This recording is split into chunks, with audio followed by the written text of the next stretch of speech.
nationale pour l'élimination de la fistule obstétricale s'est célébrée ce 23 mai au Congo. Cette journée a été donné lieu à une rencontre au cours de laquelle le gouvernement a précisé les efforts que le ministère de tutelle déploie dans l'éradication de cette maladie.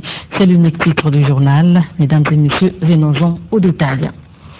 Le président sud-africain Jacob Zuma entame officiellement ce samedi son second mandat à la tête de ce pays.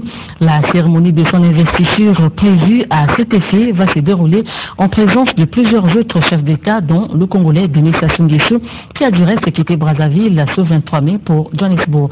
Le reportage est de Brice Sandaria. Reconduit mercredi dernier par le Parlement pour un nouveau mandat de 5 ans à la présidence de son pays, le président sud-africain Jacob Zuma sera investi ce 24 mai 2014 à Pretoria.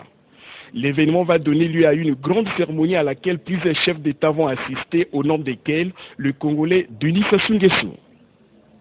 La présence du Congo au plus haut niveau à cette cérémonie traduit à n'en point douter la bonne coopération qui existe entre le Congo et l'Afrique du Sud. Cette coopération, faut-il le souligner, connaît ces dernières années des avancées significatives dans plusieurs domaines. Il s'agit notamment du secteur de l'agriculture avec la poursuite du projet de la ferme de Malolo, du secteur des mines avec l'entrée en phase d'exploitation des mines de Mayoko et le secteur des transports avec la livraison des locomotives et autres équipements au chemin de fer Congo-Océan par des sociétés sud-africaines. C'est en début d'après-midi de ce 23 mai que l'avion présidentiel a pris la direction de l'Afrique du Sud. Réuni à la tête de l'Afrique du Sud dans la faveur des législatives de 2014, Jacob Zuma prête seulement le 24 mai. Troisième président de l'Afrique du Sud, Jacob Zuma a milité pendant longtemps au sein de l'ANC, le Congrès national africain. La biographie du président réélu avec Rokiamba. Né dans la province du KwaZulu-Natal le 12 avril 1942, Jacob Zuma a milité pendant plusieurs années au sein du Congrès national africain ANC, parti qu'il préside depuis décembre 2007. Il succède ainsi au président Thabo Mbeki, qui était à la tête du parti depuis 1997. Celui-ci était de plus en plus critiqué et son leadership remis en cause au sein de l'ANC, notamment à la suite du limogeage de Jacob Zuma, qui fait face à des accusations de corruption. Malgré les démêlés avec la justice, les législatives d'avril 2009 sont marquées par la victoire de l'ANC qui l'emporte sur ses rivaux. Jacob Zuma est élu facilement à la tête de l'Afrique du Sud. Le nouveau succès de l'ANC aux élections législatives de 2014, avec environ 62%, a permis au président Jacob Zuma d'être réélu le 21 mai à un nouveau quinquennat. La majorité des Sud-Africains a souhaité donner leur vote au parti de la lutte anti-apartheid. Tout autre chose à présent, les nouvelles instances dirigeantes du Congrès pour la démocratie et la République, le CDR, parti de l'opposition républicaine, sont désormais disponibles. Il s'agit notamment d'un bureau exécutif national dirigé par Bonaventure Bouzika, le même qui a présidé la commission d'organisation du premier conseil ordinaire du CDR, dont sont issues ces nouvelles instances. Une seule mission leur est assignée, la redynamisation du parti sur tout l'ensemble du territoire national.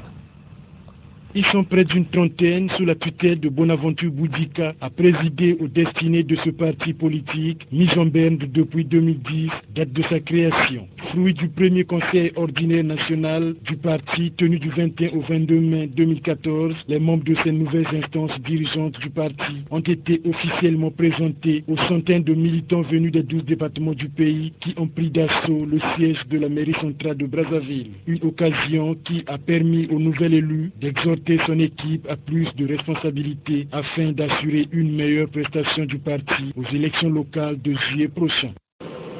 Notre parti se lève aujourd'hui pour ne plus s'asseoir et œuvrer efficacement à l'éveil de la responsabilité et de la conscience citoyenne. Le parti nous a fait confiance, certainement pour notre militantisme, et nous devons travailler nuit et jour à la réalisation du programme d'activité que nous venons de nous doter. D'ores et déjà, j'instruis, ici et maintenant, le département de l'organisation et celui des questions électorales, de diligenter l'identification des candidats à la candidature des différents conseils à travers le pays, lesquels seront soumis à l'approbation du comité d'investiture que vous aurez la lourde charge de monter et de diriger dans les très brefs délais, avec une attention particulière sur les candidatures féminines et juvéniles. Cette déclaration a été précédée, entre autres, par celle du représentant de la jeunesse du parti qui a invité les politiques congolais à promouvoir la paix, seul gage sûr pour le développement du pays. Le nouveau président du CDR, Bonaventure Boudika, succède ainsi à William Bouaka, débarqué par le Conseil national à cause de son immobilisme. Cette cérémonie a été rehaussée de la présence de quelques classiques de l'opposition républicaine, dont Nick Fila de Saint-Eudes du PRL et Dominique Basseila de l'URC. Redynamiser tout l'ensemble du territoire national, c'est la principale mission du CDR. Le nouveau coordonnateur résident du système des Nations Unies au Congo a été reçu en audience ce vendredi par la ministre de la Promotion de la Femme et de l'Intégration de la Femme au Développement. La visite d'Anthony Kouakou Ohemeng à Catherine Ebongali-Piti va au-delà de la courtoisie. Le fonctionnaire ONU est par la même occasion venu rassurer à la ministre sous tutelle de l'ambition du programme des Nations Unies à poursuivre la collaboration déjà existante entre le PNUD et le ministère de la Promotion de la Femme. Olivier Bayanga. Depuis sa prise de fonction à Brazzaville, Anthony Kouakou Ohemeng Bahama, nouveau coordonnateur résident du système des Nations Unies au Congo, présente ses civilités, prend attache avec les responsables des différentes entités ministérielles et administratives congolaises. Une forme de politesse et de volonté de cordialité pour une meilleure collaboration. Il s'agit d'une visite de courtoisie. Donc, en premier lieu, je suis venu pour m'acquitter de voir une tradition africaine. Je viens d'arriver au Congo, donc il faut que je salue les occupants de la maison. Autre volet de cette visite, la promesse d'assurer une continuation aux différents projets que le ministère de la Promotion de la Femme et de l'Intégration de la Femme au Développement mène en collaboration avec les différentes agences de système des Nations Unies, ceux notamment portés sur le genre. Il s'agit de réitérer le travail que le système des Nations Unies compte faire avec le département qui occupe Madame la ministre, ainsi que tous les départements concernant la question du genre, qui est très important pour le processus de développement du Congo. Il y a déjà des chantiers en cours.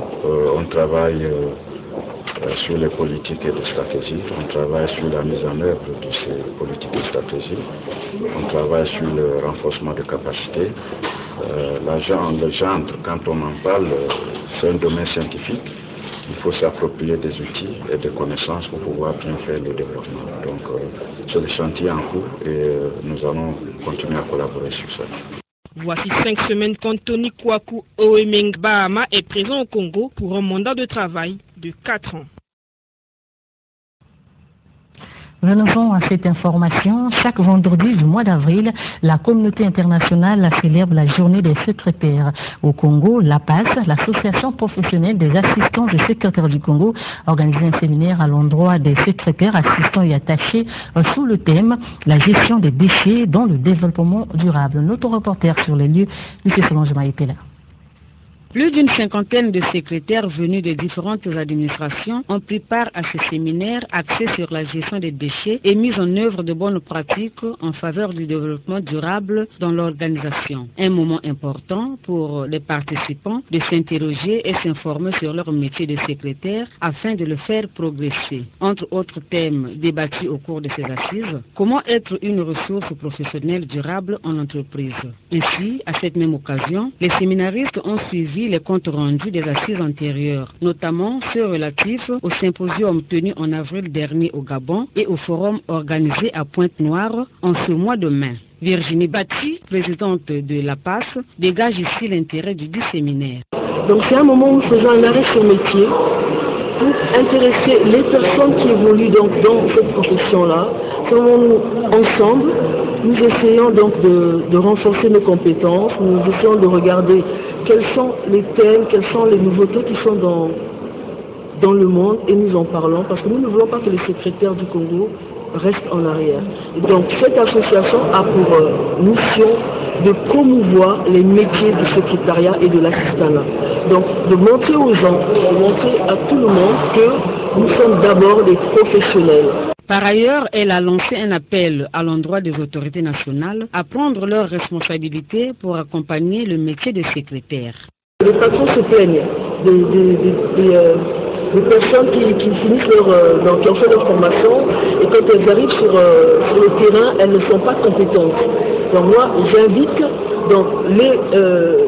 les pouvoirs publics à prendre leurs responsabilités, et surtout le ministère de l'enseignement supérieur, le ministère de l'enseignement professionnel, à tenir compte de cela. Et nous voulons être vraiment un partenaire dans ce milieu, parce que nous croyons en ce métier. Pour votre gouverne, c'est en 1952 aux États-Unis d'Amérique que la fête des secrétaires a commencé. Et le Congo en est à la célébration de sa 5e édition. Dépister les fistules, transformer les vies, c'est sous ce thème que l'humanité a célébré ce 23 mai la deuxième journée internationale de l'élimination des fistules obstétricales au Congo. Cette journée a donné lieu à une rencontre au cours de laquelle le gouvernement a précisé les efforts que le ministère de la Santé et de la Population déploie dans l'éradication de cette maladie. Le reportage est de Jean de Paris, Bontimbaléo. Au moment où la communauté internationale célèbre la journée pour l'élimination de la fistule obstétricale au Congo, nombre de femmes ignorent encore cette maladie. Il s'agit d'une lésion liée à l'accouchement qui a été essentiellement négligée en dépit de son impact dévastateur sur la vie des filles et des femmes touchées. Elle est généralement causée par un arrêt prolongé du travail sans intervention médicale en temps utile, ordinairement une césarienne d'urgence. Durant un accouchement prolongé sans assistance, la pression constante de la tête du bébé sur l'os pelvien de la mère endommage les tissus mous, créant un trou ou fistule entre le vagin et la vessie ou le rectum. La pression arrête l'afflux du sang dans le tissu qui nécrose. En fin de compte, l'élimination du tissu nécrosé laisse une fistule qui provoque une fuite constante d'urine et ou de matière fécale par le vagin. Selon les évaluations générales acceptées, de 2 à 3,5 millions de femmes souffrent d'une fistule obstétricale dans le pays en développement. Pour la ministre des Affaires sociales, de l'Action humanitaire et de la solidarité, la fistule obstétricale est un danger présent dans le pays en développement. Émilienne Raoul. Cette célébration trouve son sens dans les multiples efforts que nous ne cessons de déployer sur le terrain avec l'appui de nos partenaires pour améliorer la santé maternelle dans notre pays. La fistule obstétricale constitue aujourd'hui un mal qui concerne principalement les pays d'Afrique subsaharienne et d'Asie. Dans ces régions, plus de 2 millions de jeunes femmes y sont affectées, tandis que 50 à 100 000 nouveaux cas sont enregistrés chaque année. L'enquête démographique de santé réalisée dans notre pays en 2011 a révélé qu'environ 475 femmes sont affectées par la fistule obstétricale chaque année. La prévention des fistules obstétricales passe par une bonne organisation des soins obstétricaux et néonataux d'urgence.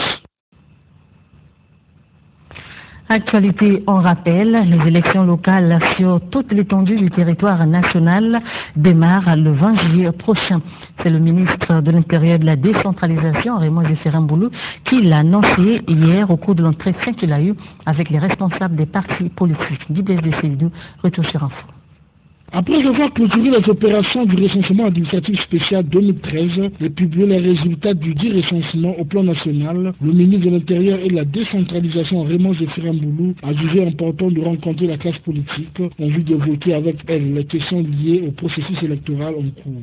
C'est ainsi que le ministre a réuni ce jour au siège de la préfecture de Brazzaville les principaux responsables des groupements politiques qui comptent le Congo. Au cours de cette rencontre, il les a informés du retour à Brazzaville de la délégation paritaire a composé les représentants de la majorité, de l'opposition, des partis du centre, de la société civile et de l'administration. Délégation qui s'était rendue à Paris, en France, pour la personnalisation et la production des cartes d'électeurs conduites par le préfet directeur de cabinet du ministre de l'Intérieur et de la décentralisation, Séraphin Andeli. Le ministre a souhaité que la distribution des dites cartes se fasse de façon paritaire pour les besoins de transparence. D'après les responsables de l'imprimerie de France qui a la charge de produire ces cartes, la livraison pourra intervenir en mi-juin. Parlant du calendrier électoral, le ministre a annoncé le 20 juillet comme date butoir de la tenue des élections locales, prélude aux élections sénatoriales prévues pour le 8 août prochain. Pour la CONEL, les propositions des partis politiques sont attendues avant que soit éventuellement soumis au Parlement le projet de la modification de la loi électorale. En ce qui concerne les nouvelles attributions du comité de suivi de la Convention pour la paix et la construction du Congo, Raymond Geoffrey Mboulou a indiqué que les affaires liées à cet organe relèvent de la compétence exclusive du président de la République. Toujours en politique, retenez que l'île Mbamou s'est dotée depuis hier des instances dirigeantes de la force montante congolaise. Au terme d'une assemblée générale élective, un bureau de 7 membres, chapeauté par P. Mboussa, a été mis en place. Notre reporter à l'île Mbamou, Nuzet Obar. Lancée le 11 mai dernier à Brazzaville, la campagne de structuration des organes intermédiaires de la force montante congolaise FMC poursuit son cours normal. Après les arrondissements 9 d'Iri, 3 Poto-Poto et bien d'autres, le tour est revenu ce jeudi à l'île Mbamou de se doter d'un bureau du comité de la FMC qui dispose de 7 membres présidé par P. Mbossa, élu par consensus pour un mandat de 3 ans. Conscient de la tâche qui lui a été confiée, P. Mbossa promet de travailler dans la cohésion pour une jeunesse unie et forte. Moi, je sais que la tâche n'est pas facile, il ne suffit pas d'être élu. La première priorité, c'est d'abord, nous connaissons que l'île Mbamou est une position qui est éloignée, par exemple, car Brazzaville. Nous allons faire d'abord, participer d'abord à la mobilisation des jeunes, leur donner la force, leur donner le PCT, et nous allons nous battre aussi à ce que ces jeunes retrouvent un peu ce que nous recevons à Brazzaville, ce qui est comme les écoles, les hôpitaux, et pour mieux les motiver à avoir la vision de la force montante. Clôturant les travaux, Marien Mombonjo Ondunga, président du comité de contrôle et d'évaluation de la FMC, chef de la délégation à l'île Mbamou, a exhorté les nouveaux élus à plus d'engagement afin de soutenir la politique du président du comité central du Parti congolais du travail. Vous avez un travail, le comité a été mis en place, mais ce n'est pas tout. Vous devez travailler, vous devez structurer les sections. Donc les organes de base à votre niveau. Vous aurez les textes et vous avez un grand travail à faire. C'est certes un plaisir d'avoir été au comité, mais c'est aussi un grand travail. Au moment où nous mettons sous presse, tous les arrondissements de Brazzaville sont déjà structurés, excepté de Talangaï, dont la mise en place des instances est prévue ce dimanche.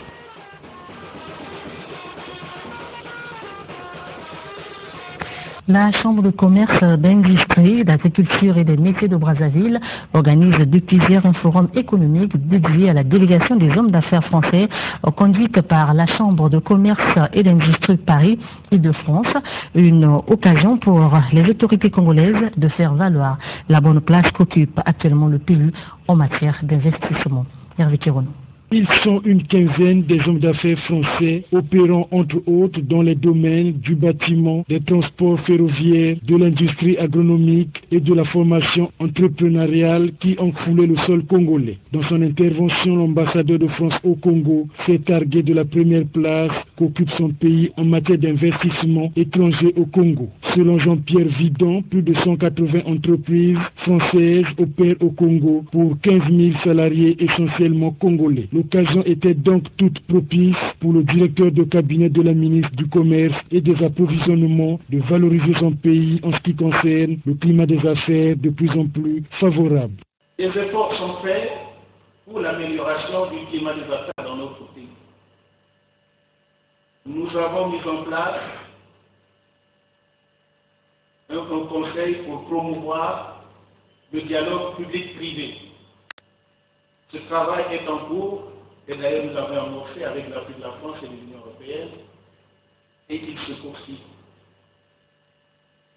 Nous venons de mettre en place un guichet unique des opérations transfrontalières.